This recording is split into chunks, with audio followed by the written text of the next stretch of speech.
නැති වුණේ මගේ අම්මයි තාත්තයි නැන්දේ. දැන් ඔයා ඊ ගැන හිතලා දුක් වුණා කියලා එයාලා ආයෙම එනවද දුවේ? අම්මයි තාත්තයි එදා මාවත් ඒ ගමන අරන් ගියානම් අද මම මෙහෙම තනි වෙලා හුල්ලන් නැති වෙන්න තිබුණා. මම දිග හුස්මක් අරන් සැහැල්ලු හැඟුමින් ලයි පුරවගෙන ගෙදර ජනෙල් දොරවල් වහලා දාලා අම්මගේ තාත්තගේ සුවඳ පිරිණු ඒ විසල් ගෙදර අතෑරලා නැන්දලා එක්ක ඒ ගෙදරට යන්න පිටත් උනේ පපුව ඇතුලෙන් කීතු වලට හදවත ඉරිලා යනකොට. නංගි බය වෙන්න එපා. අපි ඉන්නවනේ ඔයාට. ඔයාට අපි කවදාවත් නැන්දයි මාමයි නැති අඩුව දැනෙන්න දෙන්නේ නැහැ. මං ඒක දන්නවා අක්කේ. දැන් මට තියෙන එකම සැනසීම ඔයාලා විතරයි.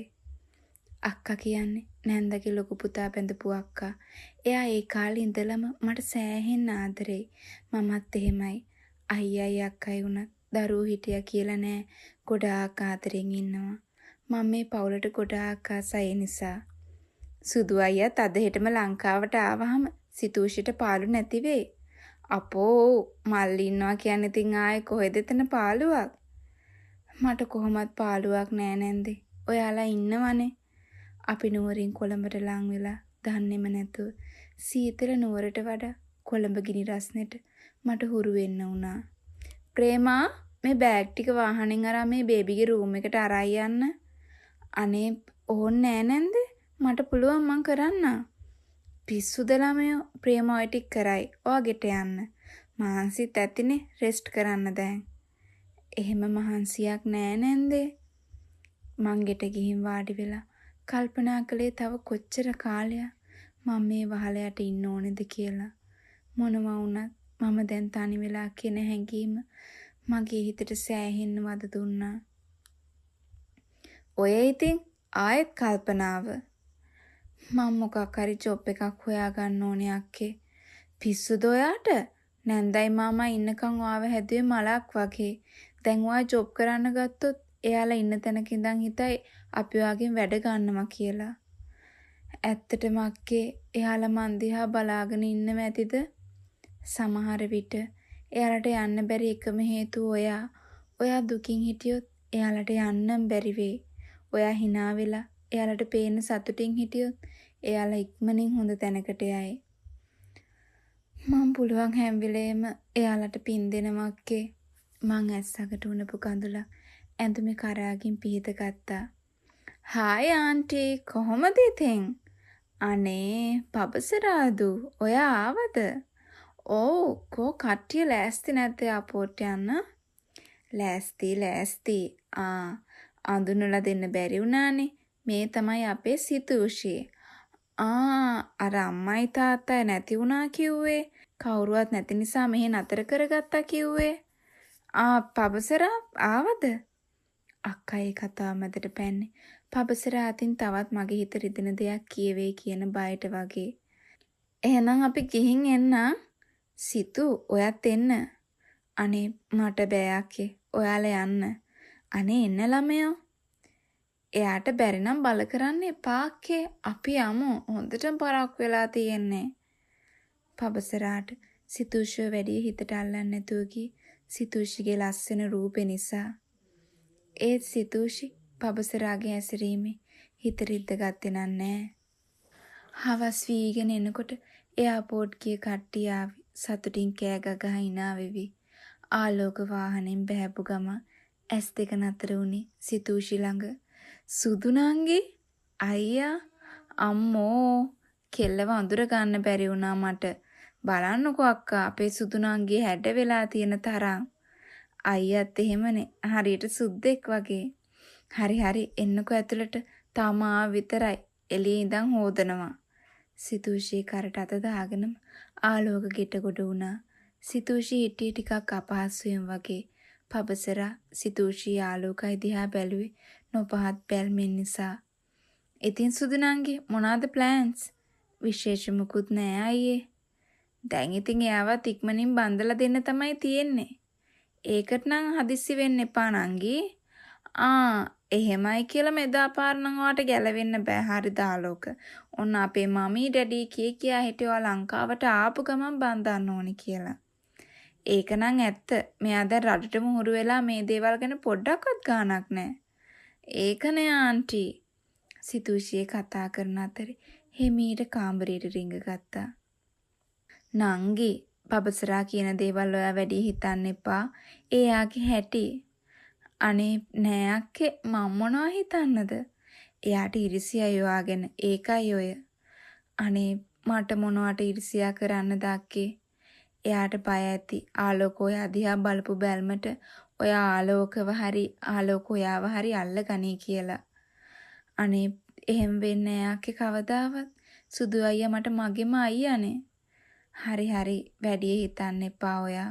මං පහලට යනවා. ඔයා එන්න බැරි නම් ඉන්න. කාමරේට වෙලා ටිකක් වෙලා ඉන්න.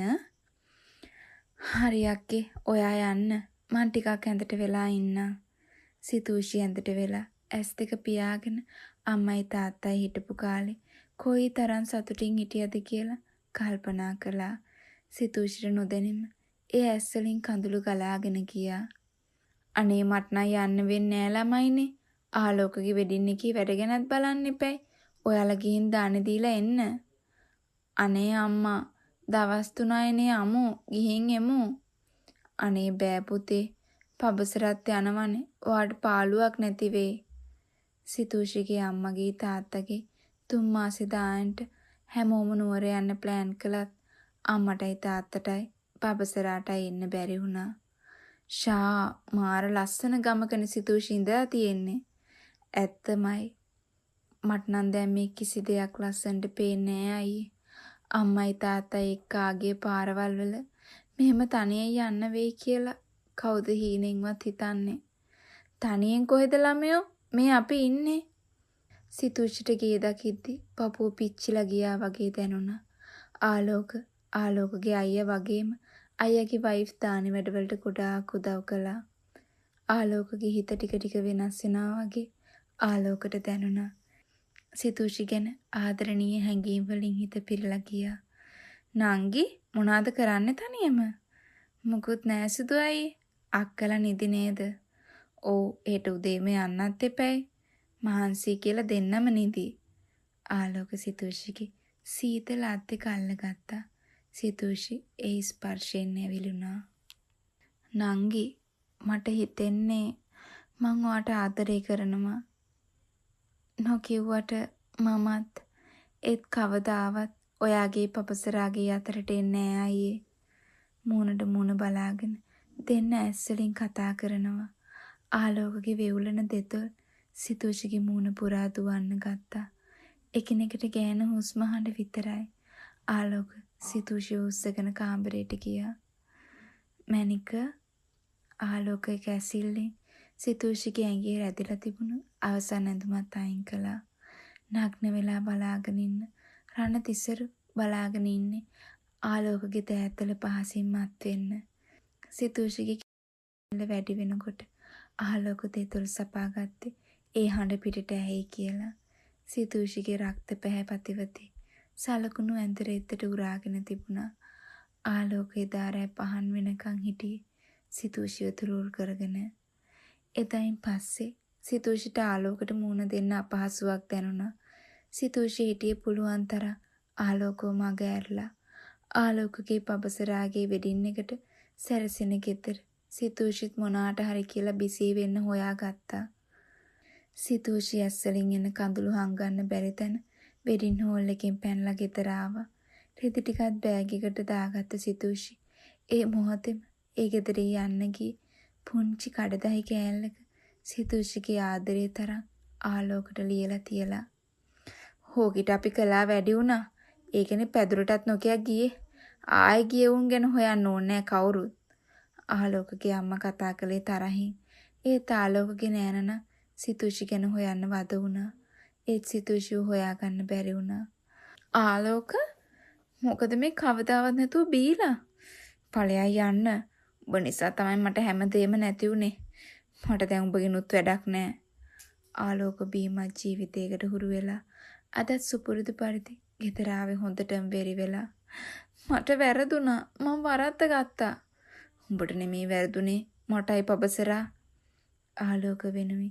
පබසරා හොඳ බිරිඳක් වුණත් ආලෝක පබසරා ගැන හිතුවේ නැති තරම්. සිතූෂි ගැන හිත ජීවිතේ බීලා විනාශ කරගන්න ඕනේ කියලා ආලෝක හිතුවේ. ආලෝක ගෙදර නැති වෙලාවක් බලලා පබසරා ආලෝකගේ ෆයිල් වගේක් චෙක් කළා. ඒ ඇස්සේ කහපාට ලියුම් කවරයක් අහු වුණා. ඔයාට මතකද අයියේ? ඉස්සරත් ඔයා මට මේ විදියට මාතරේ කළා. නැන්දලා ගැන හිතලා එදා අපි අපෙන් ඈත් වුණා. ඒත් දැන් මගේ ජීවිතේ වටිනම දේ පවා ඔයාට දුන්නට පස්සෙත් මට ඔයා වෙන කෙනෙක්ට අයිති වෙනවා බලන්න අමාරුයි. ඔයා ඔයාගේ ආදරේක ජීවත් වෙන්න මං ඔයා මට දීපු ආදරේක මැරෙනකන් ජීවත් වෙනවා. පබසරාගේ අත් දෙක වෙවුලන්න ගත්තා. පබසරා තවත් මොහොතක්වත් බලාගෙන ඉන්නේ නැතුව ලෑස්ති වුණා සිතූෂියේ ගෙදර යන්න. ගෙදර කවුද? කාව හම්බ වෙන්නද? සිතූෂිව. පොඩ්ඩක් ඉන්න. ගෙදර වැඩට ඉන්න ගෑනු කෙනා කියන්න පුළුවන් කෙනෙක් ඇවිත් පබසරාට වාඩි වෙන්න කියලා ඇතුළට ගියා. සිතූෂි ආවේ පුංචි දරුවෙක් වඩාගෙන. මට සමා වෙන්න සිතූෂි. මෙච්චර දෙයක් දන්නවා නම් මං කවදාවත් ආලෝකව බඳින්නේ නැහැ. ඒව ගැන හිතන්න එපා. මේ කිසිම දෙයක් ආලෝකට කියන්න එපා. දරුවා ආලෝකගේ කියලා සිතූෂි කාටවත් කියන්න කැමති වුණේ නැහැ. මම මෙහි යනවා. අද හවස 6ට ෆ්ලයිට් එක. මොනම? සිතූෂි ගෙදර යන්න සේරම ලෑස්ති කරගෙන පබසරාගේ ඔළුව ගිනි අරන් දරුවාගේ මූණ දැක්කහම වාවන්න නැති තරම් පබසරා සිතූෂියේ ගෙදර යන්න පිටත් උනේ. පපුව 7-8 පොලකින් පැලෙනවා දැනෙද්දි. මෙහෙට මාව කවුරු හොයාගෙන ආවත් මං ගිය තැනක් කියන්න එපා රම්‍යා. මටයි දරුවටයි තනියෙන් ජීවත් වෙන්න පුළුවන්. සිතූෂි රටින් යන්න පිටත් වුණා. දරුවගේ හිනාව දකිද්දි සිතූෂිට හැමදේම අමතක වුණා. සිතූෂි පිටිපස්සෙන් ඇවිත් බදාගත්තේ. ආලෝක කියලා සිතූෂිට දැනුණා. සිතූෂි එතනම ගල් වුණා. මට යන්න දෙන්න. මං ඔයාලා අතරට ආවෙත් නැහැ, එන්නෙත් නැහැ. ඒත් මේ දරුවා එයා මට ඔයා දීපු තෑග්ගක් සුදුවයි. ඒ තෑග්ග මම මැරෙනකම් මල් ළඟ තියෙයි. ඔයා මං ගැන හිතන්න එපා. ඔයා මෙයත් එක්ක සතුටින් ඉන්න. පබසරාගේ ආලෝකගේ අත් දෙක එකතු කරලා සිතූෂි කිව්වේ. hina වෙලා වුණත් වේදනාවක් දැනුණා. මට යන්න වෙලාව හරි. යන්න එපා. සිතූෂි ඔයයි දරුවයි ආලෝක එක්ක ඉන්න. ඔයාලා වෙන් කළොත් මට පව් පිරෙනවා. තැන්ටමත් මට ඒ පව් සිද්ධ වෙලා ඉවරයි. එහෙම හිතන්න එපා. ඔයාව ආලෝක හොඳට බලාගනී අද ඉඳන්. සිතූෂිය කවුරු කොහොම කරත් නතර කරන්න හැදුවත් ඒක ලේසි වැඩක් උනේ නෑ. සිතූෂි ආලෝක අතින් දරුවා වරන් එයාපෝට් එකෙන් නොපෙනී යන්න ගියා. මට සමා වෙන්න පබසරා. මගෙන් ඔයාට උන හැම දෙයකටම මට සමා වෙන්න. ආලෝක පබසරාව තුරුල් කරගෙන පොරොන්දුනා ආයෙ කවදාවත් වචනකින්වත් හිත නොරිත්තන්න. ඔයාට හිතෙන්නේ නැද්ද අපි අතින් සිතූෂිට උනේ ලොකු අසාධාරණයක් කියලා? මගෙන් ඒ ගැන අහන්න එපා. මං ගොළු වෙන ප්‍රශ්නයක් ඒක. මට තේරෙන්නේ නැහැ. ඒත් මං පොරොන්දු වෙනවා සිතූෂි වෙනුවෙන් ඔයාව ආදරෙන් බලා ගන්නවා කියලා. ආලෝකයි පබසරයි එයාපෝට් එකකින් එළියට ආවේ. හිතේ බර බිමින් තියලා.